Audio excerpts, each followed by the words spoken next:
Good afternoon. This is August 15th, 2014. We are at St. John Fisher College.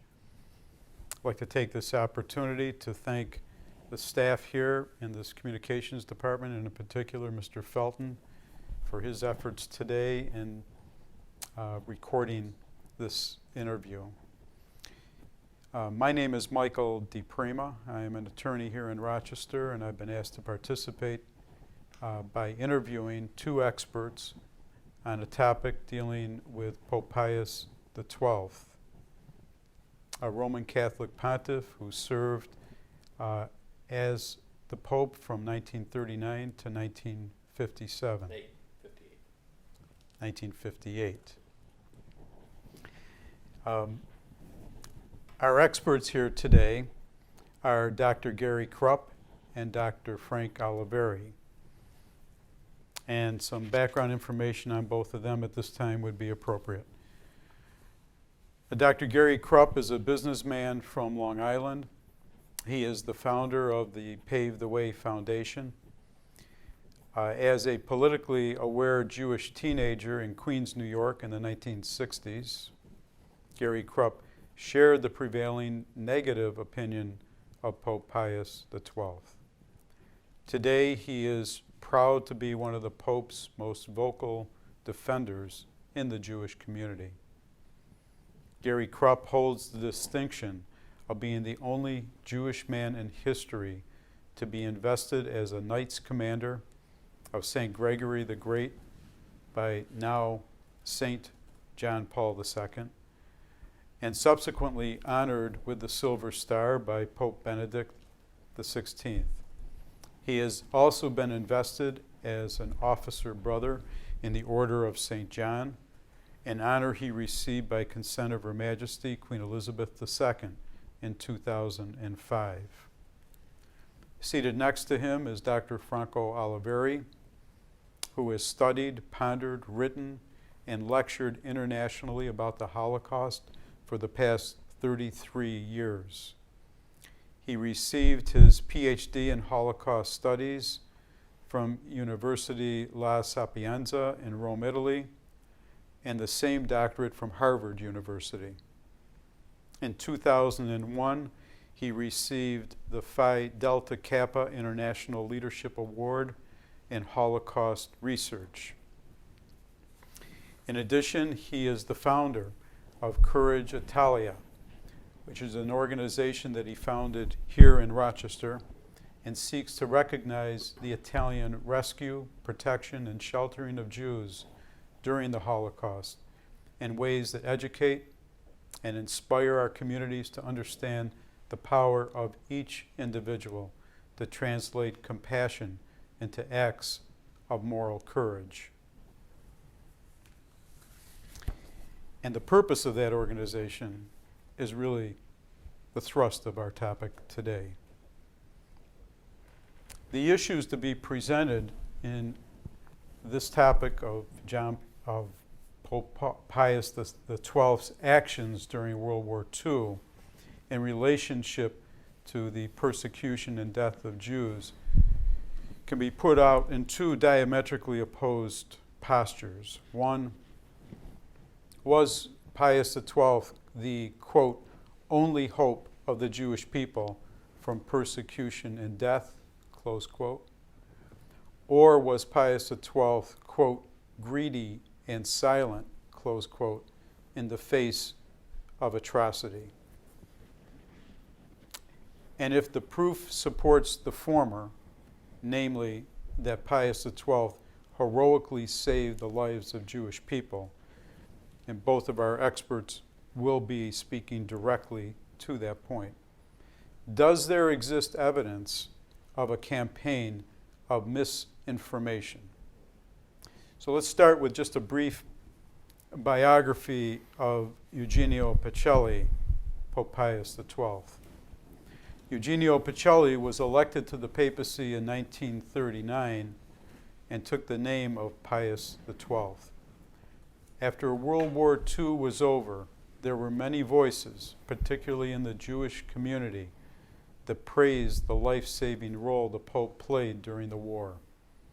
It was not until the 1960s, and more recently at the end of the 20th century, that some authors have accused him of indifference at best, collusion at worst, when it came to the Nazi agenda and tragedy of the Holocaust.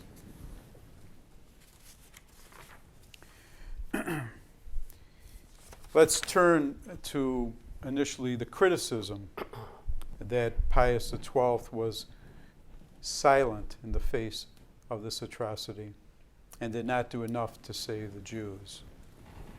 Gentlemen, I'm going to turn to you, and you can both answer these questions as we go along, or feel free to just offer your information.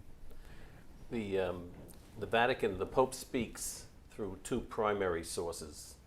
One is L'Osservatore Romano, which is the Vatican's unofficial newspaper, and the other is Vatican Radio. Our research and the proof of documentation that we've uncovered through Jewish agencies and so on show that the fact is that the Pope is far from silent. There were many, many, many protests against the persecution of Jews in Romania, in France, and all over Europe. That's from the Vatican Radio and from L'Osservatore Romano. Many people today, many of the critics today, have never actually bothered to research this. And this is published.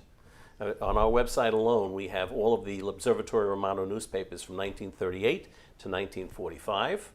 And it's 27,000 pages, and you really do need to go through it, but there's a huge amount of information where his life-saving efforts were brought forward and provably brought forward. Do you have anything you wanted to? Yes. Well, I really do not consider myself a Pope expert, because my particular research direction, bulk of the work I've done is basically concentrated on individuals that clearly demonstrated courage in the face of cowardice, and assisted their neighbors who may have been Jews or refugees that came out of Northern and Central Europe, that they assisted. But I can say simply that there is so much information on Pope Pius XII as far as his putting together various networks to assist and save Jewish lives, that where I do not consider myself the Pope expert, it's almost not even arguable for me, not even arguable, because there's so much evidence out there as to how he assisted, the many, many ways that he assisted, and not just directly but indirectly.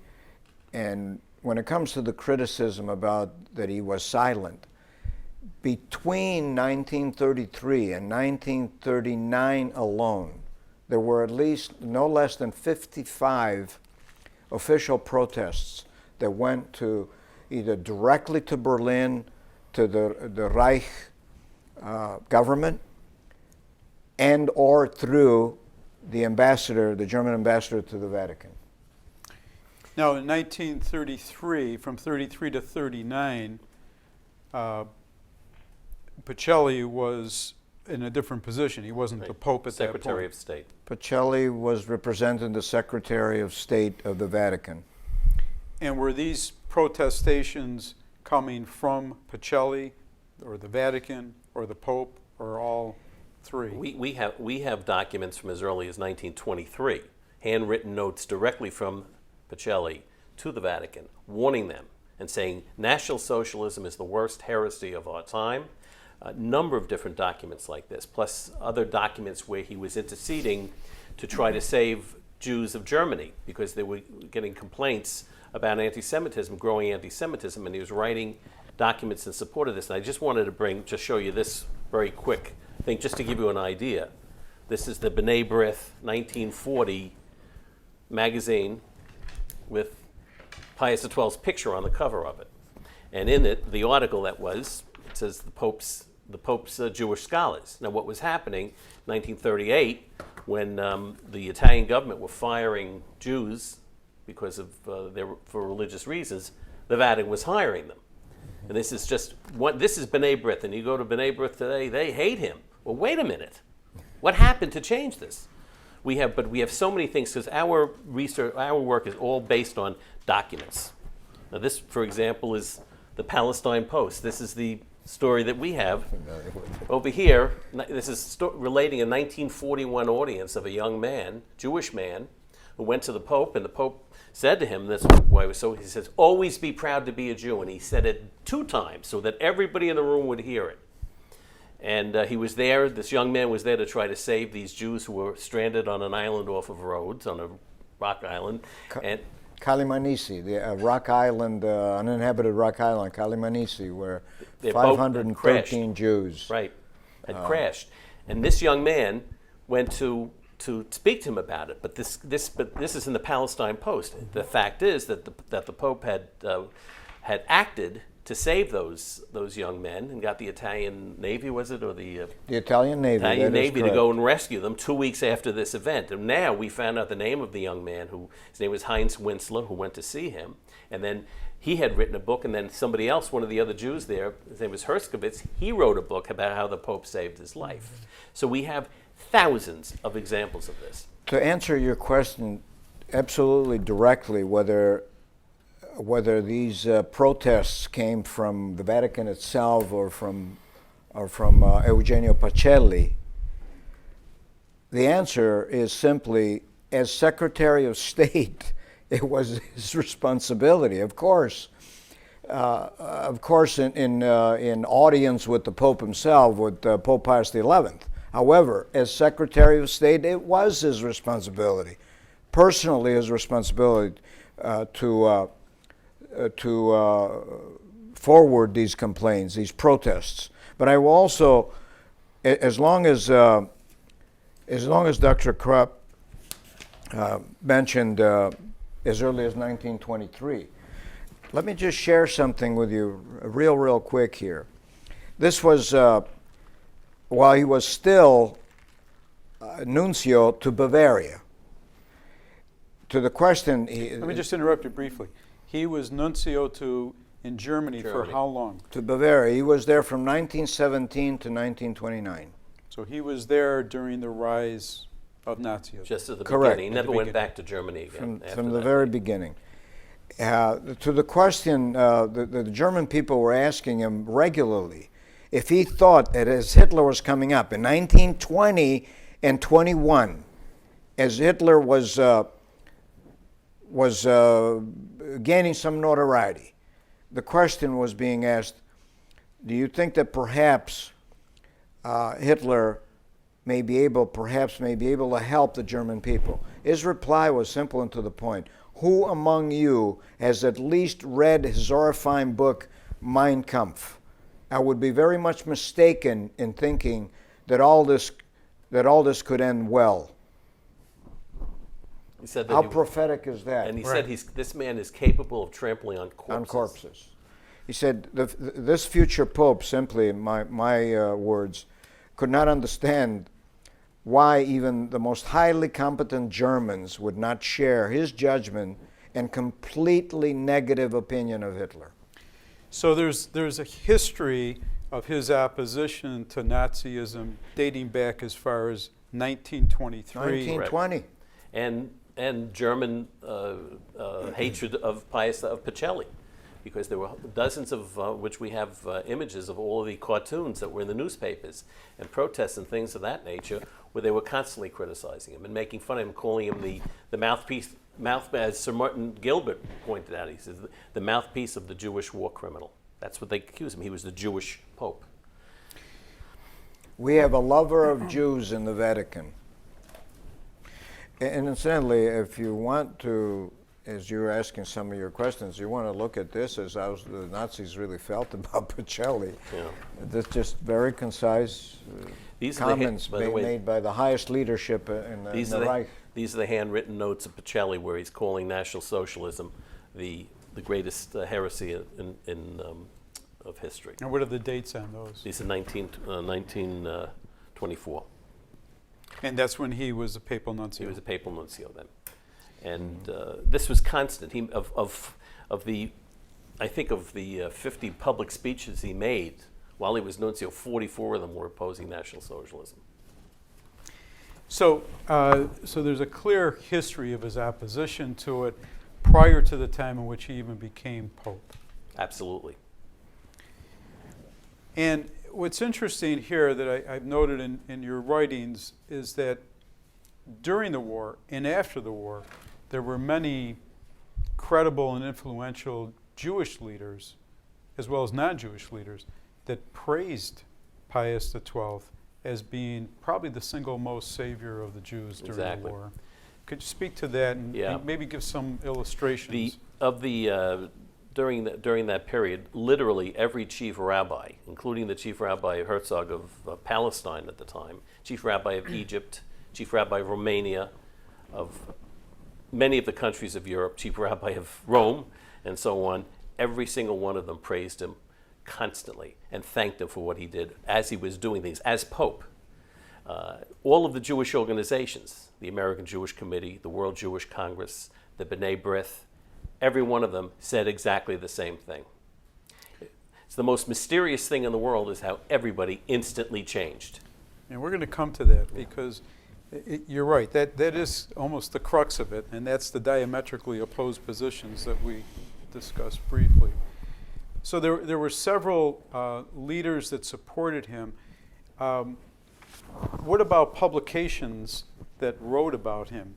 You mentioned earlier when we were talking, even the New York Times praised his efforts. Yes, Times. All of them. This is something that my wife and I decided we were going to do before we started this project. We're going to do our own research on different newspapers. So we went to the Palestine Post archives and the New York Times archives, and we went from 1939 to 1958. Jews, Pius XII, Pope were the words that we used. Key words, right. We found hundreds of newspaper articles. Not one was negative. Not one.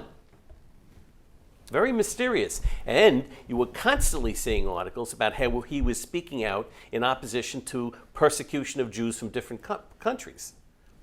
Where's the silence? Right. I mean, it's mind-boggling that we were able to take an entire society and change their entire opinion. And you have some very prominent historians today who swear that he was silent and swear that he was Hitler's pope and so on and so forth. PhDs and very, very prominent people, supposedly, real historians and scholars. So one of the first things we discussed was whether or not he was silent. You both have indicated not only was he not silent during the war, he wasn't silent prior to the war. Correct. And yet, when we talk about silence, where were all these Jewish leaders and non-Jewish leaders that praised him during the war and after the war for his efforts when dishistory or revisionist history began in the 60s? In the 1960s, don't forget a lot of people, first of all, this was a Soviet Union attack against the Roman Catholic Church. Yeah, we'll get to that. Yeah, but the point is that when that first happened with the play The Deputy, which was produced by the Russians, it was written by Rolf Holkoth, who was a German communist, rewritten by Erwin Biskatter, who was another German communist, a very prominent producer, and they strategically played this around the world. And instantly, it portrayed Pius XII in a very negative light and instantly changed the world opinion. There were rabbis that were fighting and newspaper articles that they were protesting. How can you say that about this man? Why? They were still alive. Okay. Now, the Russians tried to do this in 1945. There was a campaign calling him Hitler's Pope in 1945. Fell flat on his face. Everyone was still alive. So now, the disinformation program, they waited until next generation. This time it took. We have exactly the same thing happening in today's news. Same manipulation of media and so on. So it's a technique on how to do it, but they destroyed this man's reputation. I call it the worst character assassination of the 20th century. When you were growing up, what were your views? What were your family's views of Pius XII? I'm talking about prior to the 60s. Well, I have to say that my father fought with General Patton and liberated Buchenwald. My uncles were in the Navy. My uncle met him twice, and he got a medal from Pius XII in 1948. And they all spoke highly of him. And I remember him when he was Pope. I was alive. But then all of a sudden, we started seeing things, different books that were written where he was being accused of things, and I actually started believing it. I read Constantine's Sword, and they said with one pen sweep he excommunicated all the communists and wouldn't excommunicate the Nazis and all this other stuff, and all kinds of very, very fancy remarks, and I actually started believing it. And up until, 2006, when I started first getting some information about this, actually through Dan Kurzman, who's a Jewish correspondent who wrote the book The Secret Plot, which was the invasion of the Vatican. General Wolfe was ordered by Hitler to create a plan to invade the Vatican. So he came to me to ask for help in Rome to get him access in Rome. And he's the one that first told me this is exactly the opposite of what the truth is. I mean, the Nazis despised him, and they were going to kill him, and he knew he was going to be killed. Right. Because we've seen documents which are still not open yet, but I've seen the documents where he absolutely knew he was going to be assassinated. So it's fair to say that throughout the war years and during his lifetime, up until 1958, he was viewed by the Jewish and non-Jewish leaders and communities as being a heroic figure during the Holocaust. Absolutely, and some of the statements that were made were so remarkable and so heartfelt. It's not difficult to understand how people will buy into this mentality as far as negativism is concerned. The best example I can give you, the best analogy that I can give you, I guess, as opposed to an example, is the movie industry. The play The Deputy, written by Ralph Hawkhuth. Yeah. The reinforcement that a movie, a play, a book can have on people is just absolutely incredible. From your research, does it appear that play was the jump-off point in terms of the actual criticism? And the fact is, it's what came from that play. Because even if you go today, right now, go onto the internet, you'll see Amen, which is the movie you're talking about, based on the Holocaust play, is being reintroduced today. And in fact, the Holocaust play, The Deputy, was recently played within the year in Germany. So it's replaying the entire thing again, and you know, the bad guys are sitting there laughing, say, yeah, we'll be able to resell this. We have to keep in mind that, first of all, this was a play. It was fiction. That's the one thing that people never pay attention to. Fiction. For instance, I've had numerous conversations with, you all know him, Steven Spielberg. Yes. On this topic. And my conversations with Spielberg have been along the following vein. Why would you be supporting DreamWorks in yet another movie that depicts Italians as criminals? And as opposed to this particular individual who saved 100,000 Jewish lives in Hungary, he basically said to me, well, I've done my part for Holocaust and the Jews, and that's Schindler's List. Yeah. I said, Schindler's List, I said, pales by comparison to what I have here. I said, it's got all the dimensions of a great movie, and it's a true story. As opposed to, I said, you're doing this nonsense about the Tokyo Underground, which dealt with an American Marine with an Italian last name. And I said, would you be doing this movie if the fellow's name was Stein or Spielberg or Weinstein? He said, well, Italian names sell tickets.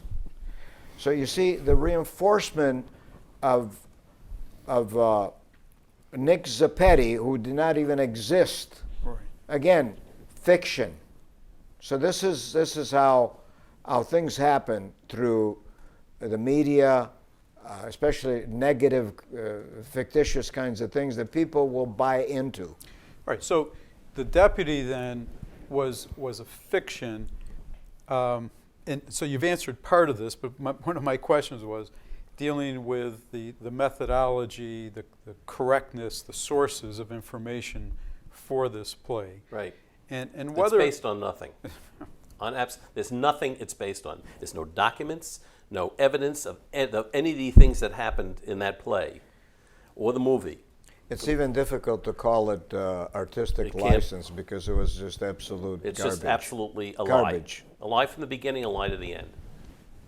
and yet it was so readily accepted. It won a Tony Award in New York when it was first played. What, if any, connection? You mentioned briefly before the Soviet involvement in this. Is there a connection with the Soviet influence and this play? Yes, there absolutely is. We have a large group of people around the world who have done the research on this and who have participated with this. And Lieutenant General Pacepa is the highest-ranking KGB agent ever to defect to the United States. He brought down Ceausescu. He wrote the book Red Horizons and came to the United States. He's under CIA protection now, so he doesn't live under his name, his normal name. I communicate with him only by email. I can't call him and he can't call me. Mm-hmm. But we're very close, and he's very close with one of our collaborators, Professor Ron Rishlak. And they recently wrote a book together called Disinformation. And General Pacepa lays out, because he was part of this, exactly how the Russians do this, or the Soviet Union did this under the KGB. How they actually tricked the Vatican into doing things and making promises to them with regard to Hungary and so on, as an example, that Hungary would reestablish diplomatic relations with them if they allow them access to the archives, where they actually took Vatican documents and they forged them, because General Pacepa has the names of the people who forged them. So it follows this entire sequence of events. It was called Operation Seat 12. Now, Seat 12 was the total destruction of the reputation of Pius XII. It was really in cooperation with the Russian Orthodox Church, which attacked the Catholic Church. Stalin and Khrushchev both despised Pius XII because he was very anti-communist and he hated them.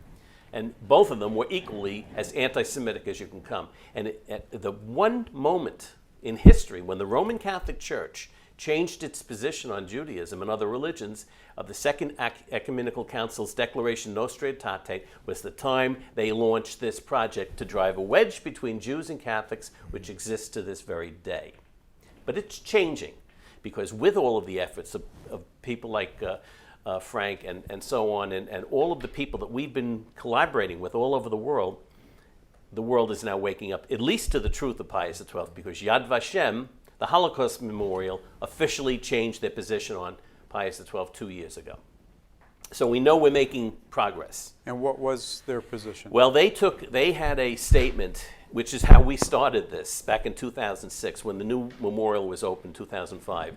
And my wife and I were having lunch with the Vatican's ambassador to Israel, and he said, we're very disturbed about this statement about Pius XII and Yad Vashem. I said, well, I'm not aware of it. He said, can Pave the Way do something about this? Before you go any further, explain to our audience this organization. Pave the Way is my wife and I started Pave the Way Foundation in 2002.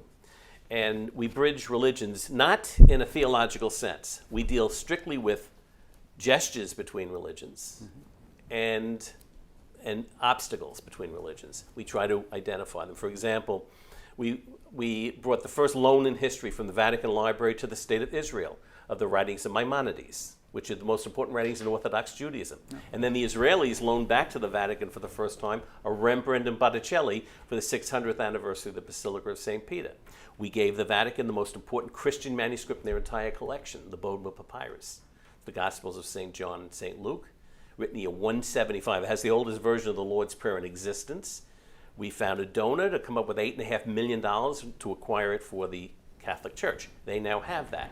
Then we dealt with the State of Israel and the Vatican's diplomatic relations and got the Israelis to help to move along the finalization of this, which we're credited with. So these are the sort of things. Pius XII is an obstacle.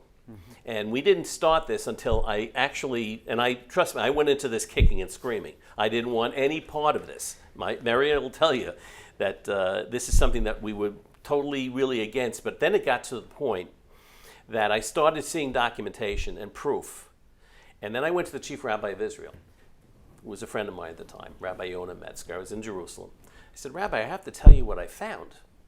He says, I want to see everything you get. I want to see it. We translated a book into Hebrew. He's no longer chief rabbi, he's, because they're going through their political things. But the point is that he encouraged me to do this. Sure. And I said, in Judaism, the worst character flaw a Jew can have is ingratitude. It was in the Bible.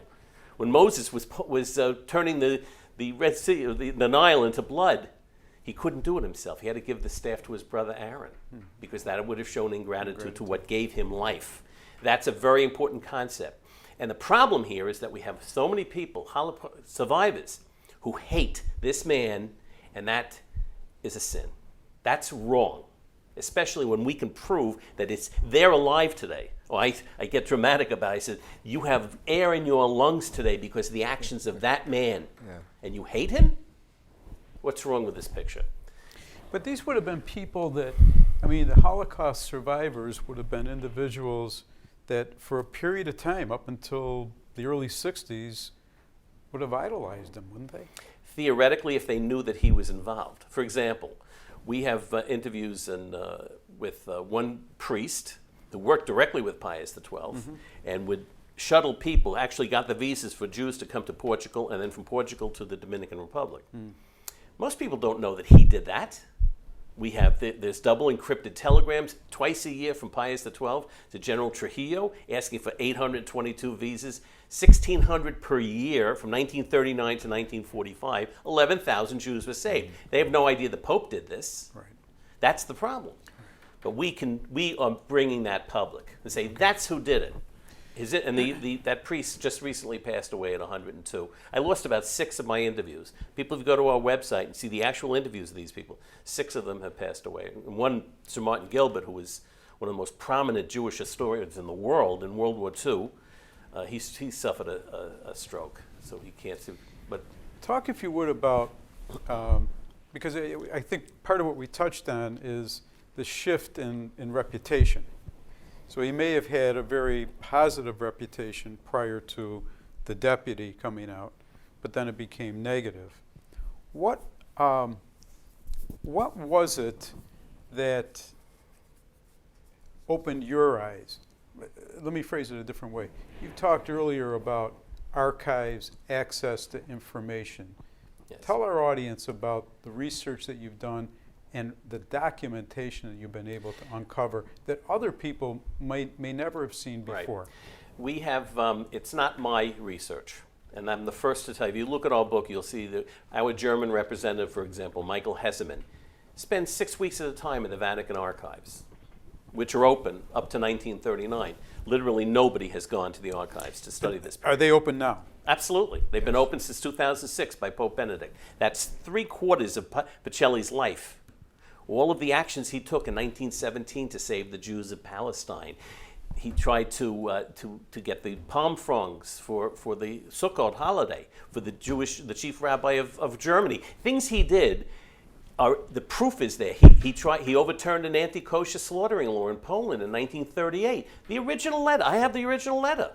So prior to 2006, when these archives became available, the ability to soil someone's reputation, like Pius XII, was easier because the proof really wasn't there, Right. other than on an anecdotal basis. Well, the only thing is that when Paul VI was the Pope, and understand when the deputy came out, the Vatican was reacting to this, as they should, but they do it in a much more conservative way.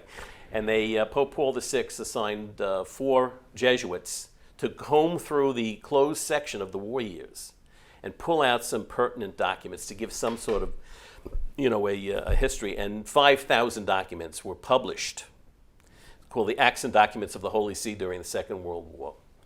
And they published this, but nobody read them. So we're in Rome multiple times a year, and I was extremely privileged to know the popes. Pope John Paul we met with 4 times, and Pope Benedict 19 times, and we knew him as a cardinal. And I went to him and to the Cardinal Secretary of State to ask for permission to digitize them. We paved the way, paid to digitize it, and put it on our website. L'Osservatore Romano, we put that on our website. The Acts and Documents of the Holy See during the Acts of the Holy See from 1909 to 1961 on our website. We have thousands and thousands and thousands of documents opening into the world. And in fact, I was getting into, I will never forget this, I was debating with some guy on the internet, and he's telling some guy up in Canada who's a so-called professor of history who's debating with, he says, I don't know if you're aware of this, but the Acts and Documents are on the internet now. And I said, I'm the one that spent $5,000 to digitize, and I'm the one that sent the documents to the Vatican, to their website and my website. So I am very well aware of it. The fact is that nobody has ever looked at them. That's the key. I went to Vienna. My wife and I went to Vienna. We went Campania, different parts, regions, and we got World War II documents that are in the closed section, where it's the Pope is sending money for the Jews in Toulouse, France. They're sending money for the Israelite community in Vienna, to Campania. 6 letters we found. And I'm not, we don't know what we're doing. I'm an amateur. Do you think the discovery of these documents and the publication of them by you has assisted or caused the correction at Yad Vashem 2 years ago? What happened is they're not happy with me, I can assure you. But the point is, what it's doing is it's sort of putting a spotlight on it. Again, this is not my work. This is the work of some very, very dedicated people. Dimitri Cavalli, Bill Duino, Ron Rishlack, Michael Heseman. These are wonderful people who actually did the digging and the research. All I did was put it all together in a lump, in a book. We also interviewed these very, very important people before we lost them, and we put those on our website. So we have you have to register to use that page, because the documentation belongs to the Vatican, and you have to promise that you're not using it for commercial purposes. And let's not forget Sister Margherita Marchione from the Villa Walsh in New Jersey, who basically, as far as I'm concerned, She started this. she ranks number 1. She's right up at the top, because it was because of her that then additional people followed up, got on the bandwagon. She was the first one. Just like people got on the bandwagon after Ralph Hochhuth wrote that play. So it's a question of getting on a band and paddling down that same river, because it makes for interesting reading. But beyond the interesting reading, then it becomes truth. And you know what I said in one of my pieces, the truth is incontrovertible. Now let's may attack it, and ignorance may deride it, but in the end, there it is. Winston Churchill. What was? Tell the audience what Sister's relationship was. She started me on this, because I'll tell mine, and then you can tell. Yeah, and it's taken individuals such as Gary Krupp. She's the one that showed me the first documents. That have shown enough interest now to tell the other side of the story, if there is such a thing as the other side of the story, because it was always the truth. In fact, and I want to go back just a little bit, when people continue saying, well, the Pope was silent, the Pope didn't do enough. Well, why is it that you can't find the New York Times, the tablet, the London tablet, the London Times, the Italian newspaper, even under fascism? I can quote you all sorts of things that are being, even within the fascist state. For instance, let me just give you just a quick quote from the Italian foreign minister. Galeazzo Ciano was Mussolini's son-in-law. And this is as early as 1940, January 1940. The Pope is even ready to be deported to a concentration camp, but will do nothing against his conscience. Informed of the mass murders in Poland, Pope Pius openly cried. He was profoundly shocked at Hitler's method of solving the Jewish problem. He cannot be accused of cowardice or indifference to human suffering. This was in the Italian. Why can't they find the newspaper? New York Times. The newspaper clippings of that era, such as Gary has and I have. And incidentally, I've interviewed people in Holland and Poland, in Austria, and definitely in Italy. And they're all telling us the same story. I interviewed a 92-year-old couple. Did there come a point when Pius XII perhaps wasn't silenced, but had to use other means of communication Absolutely. because of retaliation? Yes. That's the Absolutely. key. That is, yeah, very, very important. Go ahead. All right. I don't want to interrupt it. No, go But ahead, we can because both speak I to it, have a But it was ton very of, key but I because know. we have so much evidence. You're the guest. We have so much evidence of, an example, Archbishop de Jong, who was the Archbishop in Holland. And one of our, Father Peter Gumpel, who has been a huge, he's the related to the cause of Pius XII, was a priest in Rome, he's 93 now, was at the Mass in Holland because his family sent him there for protection. He was a very prominent German family and he was sent there for protection. But he was at the Mass, and de Jong protested the arrest of the Dutch Jews. He said, and he made a public protest. Well, the commander of the German guard in Holland said that if the Roman Catholic Church thinks they're going to save the life of one Jew, they're sadly mistaken. Because of the remarks of that man, we're now accelerating the arrest of the Jews, and before, we didn't consider arresting those who converted to Catholicism. They're now the first to go. That's when Edith Stein was arrested. It's also when Anna Frank was arrested, Annalisa Frank. Anne Frank. Anne Frank. Right. She was arrested from that speech he made. And the Pope actually made a statement because he was seen by Mother Pascalina burning a speech in the kitchen. And Father Leiber was there, his secretary. And Father Leiber said, well, why are you burning the speech? He says, if this falls into the hands of the wrong people, how many heads are going to roll? If they kill 50,000 Jews for the remarks of an archbishop, they'll kill 200,000 with the remarks of a pope. Not only that, many of the priests who were arrested, the Polish priests and so on, and many of these priests who were arrested in Dachau and different camps, every time there'd be statements they would shudder to think that there's a statement coming out that the Pope would make.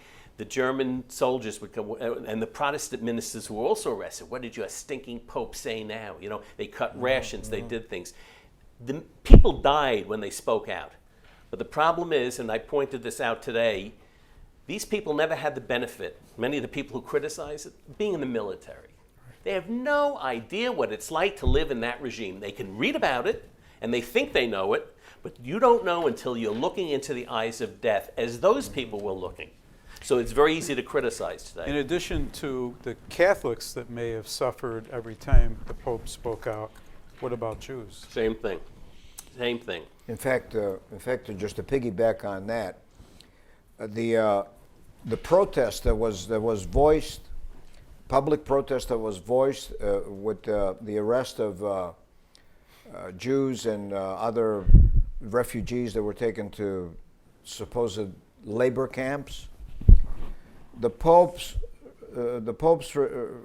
protest simply caused Hitler to respond by arresting 40,000 Catholics of non-Aryan descent, whatever that means. I'll explain what that means in a second.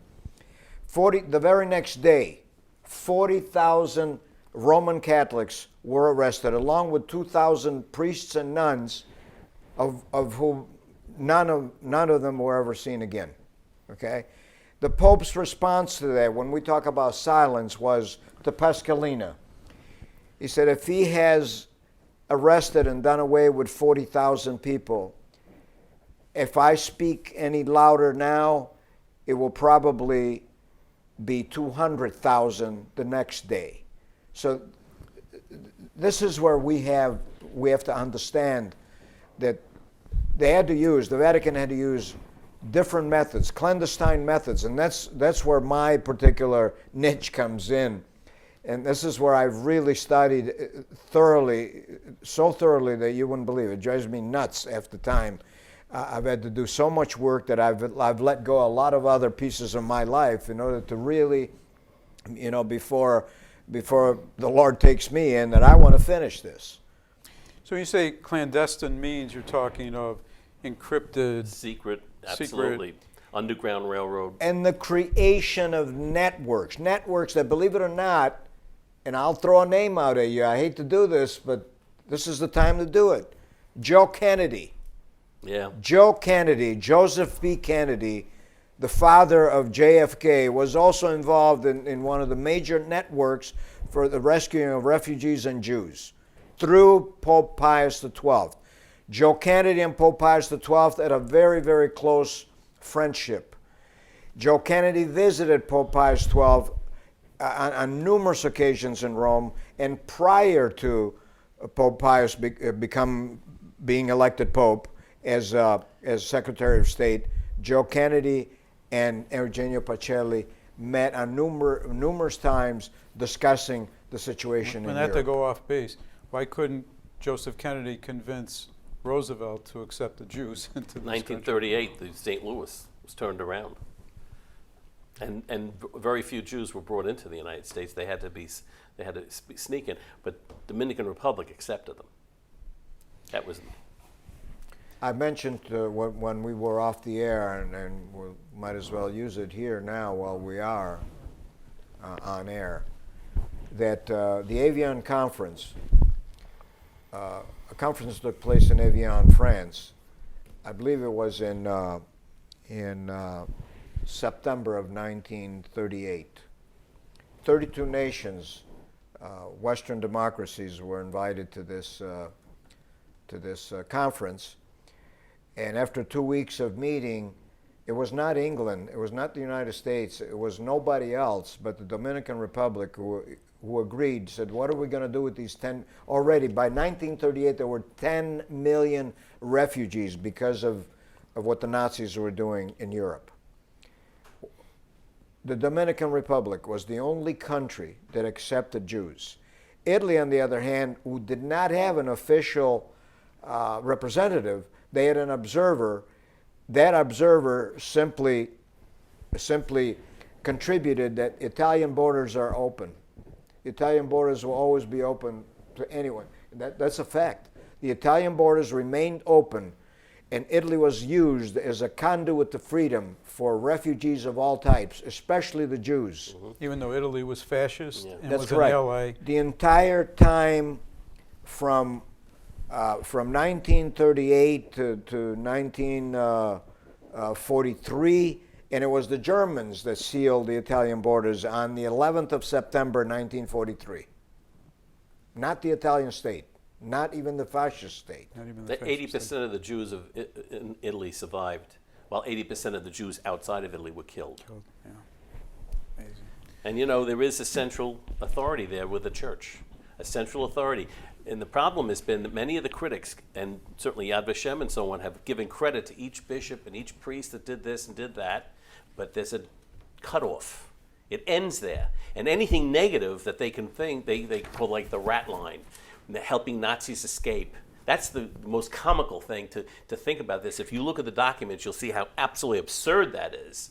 I mean, that's the Pope's fault. The Pope did that. Yeah. And just to give you a quick example of that, is that I saw a document which is from the closed section. It's not public. I couldn't take a picture of it or anything, but it was on September 6, 1943.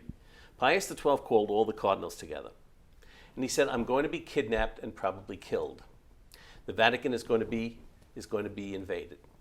When they come into Vatican State territory, you're all to leave immediately to the cardinals and go to Portugal and elect a new pope, a government in exile. And when they come for me, they're going to take Eugenio Pacelli out because Not in the my Pope. desk is my letter of resignation. That never happened, but the fact is, and we know it was going to happen because in the Acts and Documents of the Holy See, there was a whole array of documents of how we're going to protect the Vatican Library and the Vatican Museum.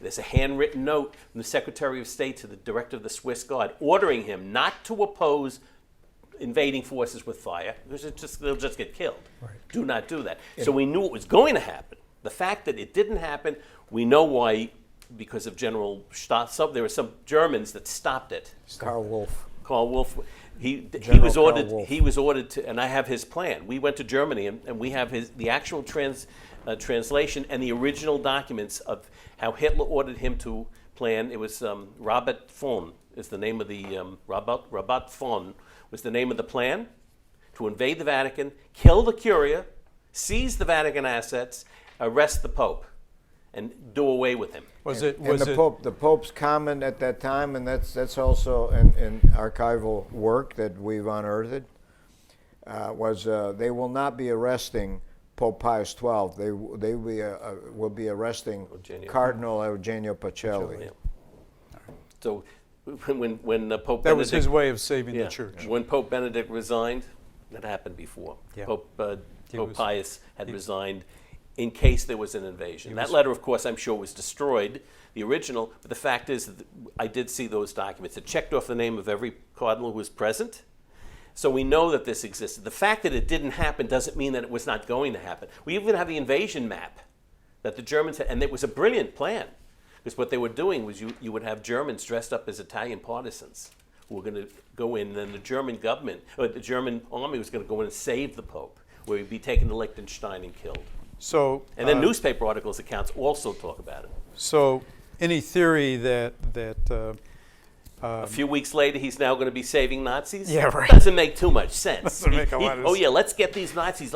There were priests that helped Nazis escape, one of whom is an Austrian priest who did some good, Bishop Hudal. He was the director of the Austrian college, the German college in the Vatican. He actually is the one that obtained 550 signs that went on all the ecclesiastical properties that German troops are forbidden to enter this, signed by General Rainier Stahel. He's the one that got that. He did help save some Jews, but he also helped some Nazis escape. Right. So we know that happened, but you cannot bring Hudal close to Pius. You can't. They hated. First of all, they hated each other, and that's from Hudal's personal autobiography. He even states that.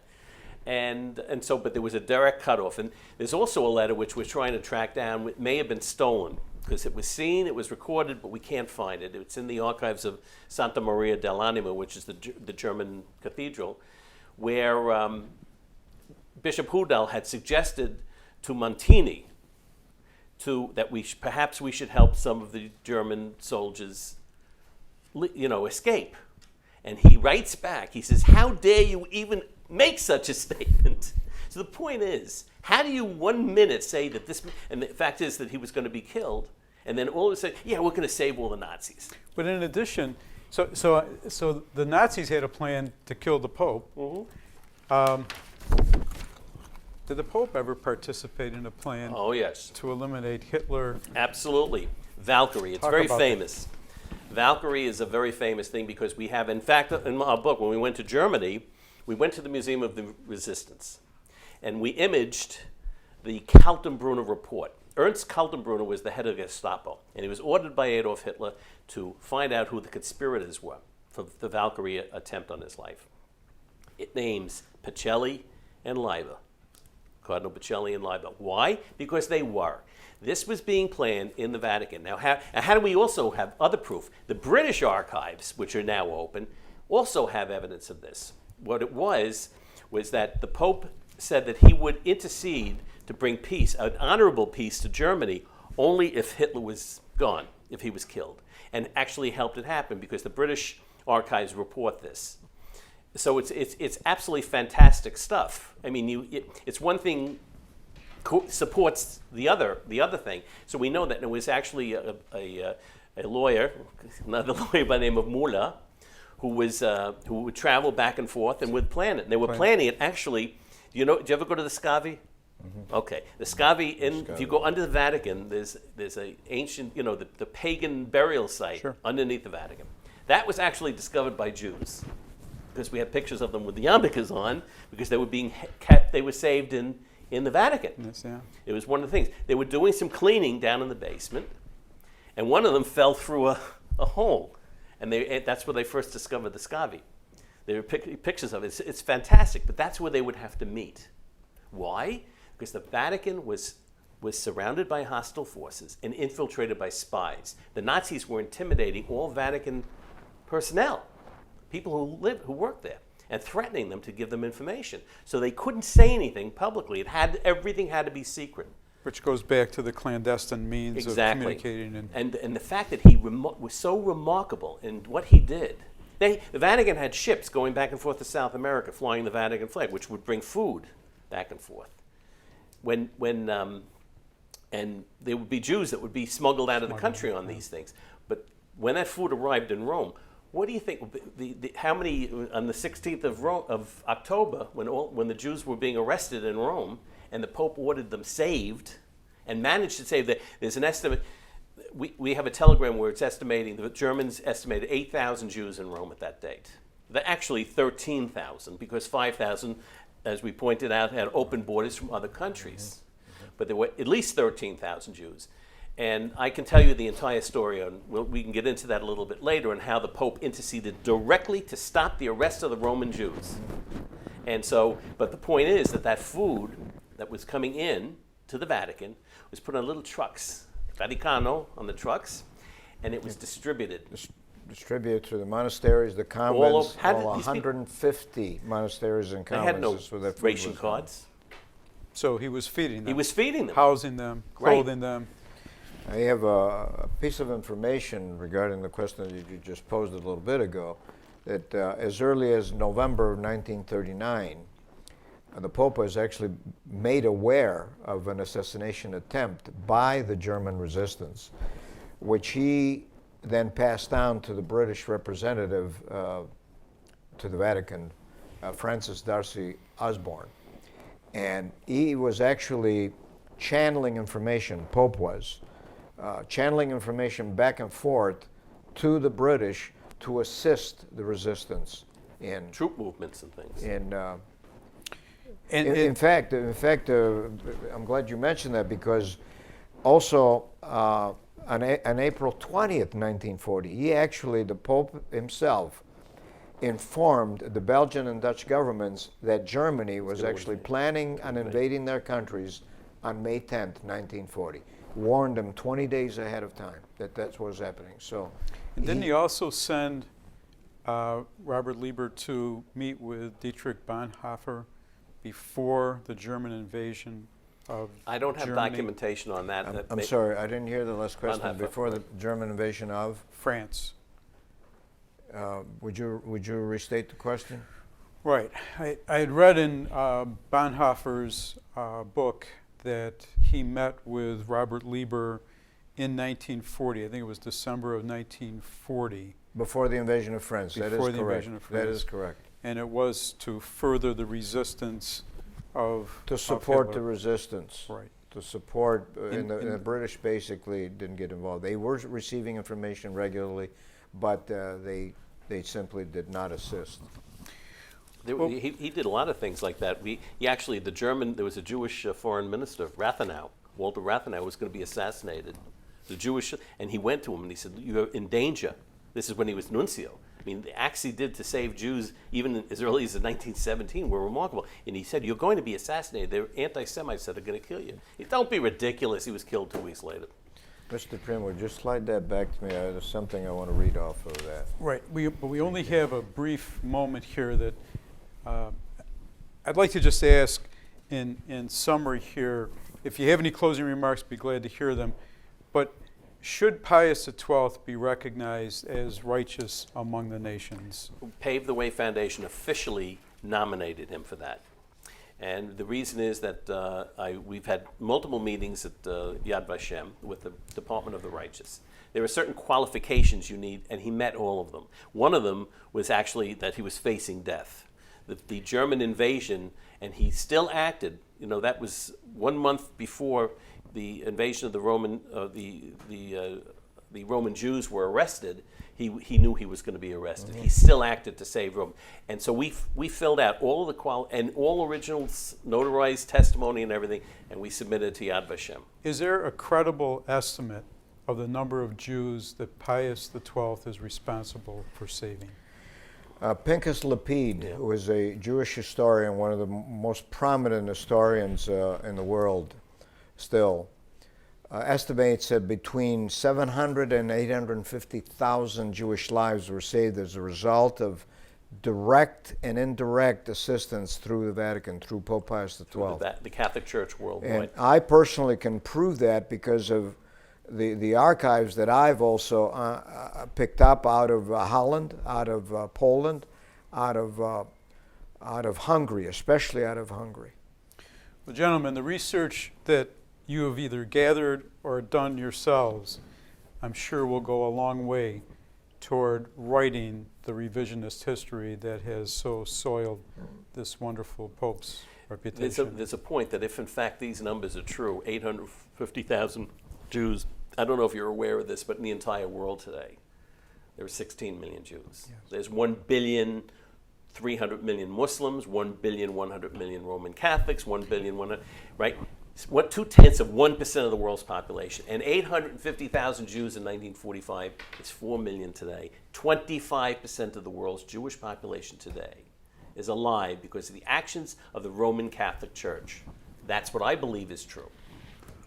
At another session like this, and I hope we certainly have follow-up session, I will share a wonderful poem that was written about Pope Pius XII and the Italians by a young woman, who was no longer a very young woman, who was not even born at that time, but tells me she wrote that poem because she was born as a result of the Pope's intervention. She was born in the Belgian Congo when her parents were able to escape out of Italy from the port of La Spezia, of which I have photographs of, even the ship that they made their way out of the Mediterranean.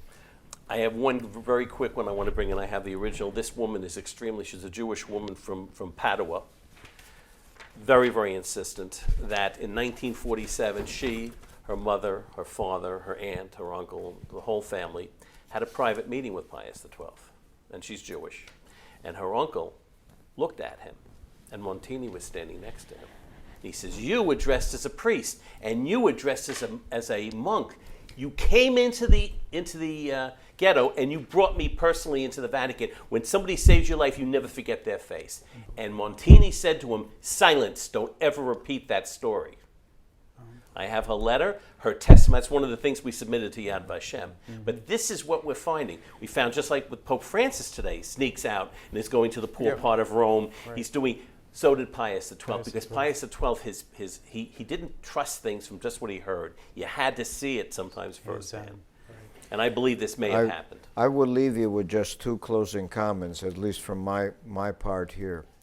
And one of them is certainly that if there was any silence, call it silence, it was because of the procedure of avoiding the worst. Right. As in the Latin, as I found in numerous archival work, ad maiora mala vitanda, in order to avoid the worst. And then one last comment, very last one, from Chief Rabbi of Denmark, who was a survivor of the Holocaust. Marcus Melchior. Yeah. I believe that he could not have said it any clearer or stronger than I've ever heard it said before. A statement clearly supporting what I wrote in one of my articles several years ago. If the Pope had spoken out, this is a quote from Rabbi Melchior, if the Pope had spoken out any further, any more than he did, Hitler would have probably massacred more than 6 million Jews as were massacred, and perhaps 100 million Catholics if he had had the power. And I added, and the time, which thank God he did not get. I wrote this perhaps before I even knew of Rabbi Marcus Melchior's comment. I wrote that about 10 years ago, that the Catholics were next on the chopping block. They were number no 2. question about it. Yes. They said that. And there were more to choose from. There is something I think we haven't touched on. It's very, very important, and I want to add to it. And on October 16th, 1943, the Germans started rounding up the Roman Jews. And to this day, if you go to I'm in Rome all the time, and the Roman Jewish population, the young people, hate him. The parents of those people love him. But they silenced them. They actually silenced them. And I said, this is a sin. There's something they have to be ashamed of because they're alive because of them. And the fact is that it was Pius XII acting through his nephew, Carlo Pacelli, to meet with Bishop Hudal. Once he found out, this, we have the whole sequence of events and we had everything confirmed, that he sent his nephew, Carlo Pacelli, to Bishop Hudal, who was in favor with it. He was an Austrian bishop, and told him that he's to write a letter that the arrests must stop. And if they do not stop, the Pope will speak out vehemently against Hitler and the invasion.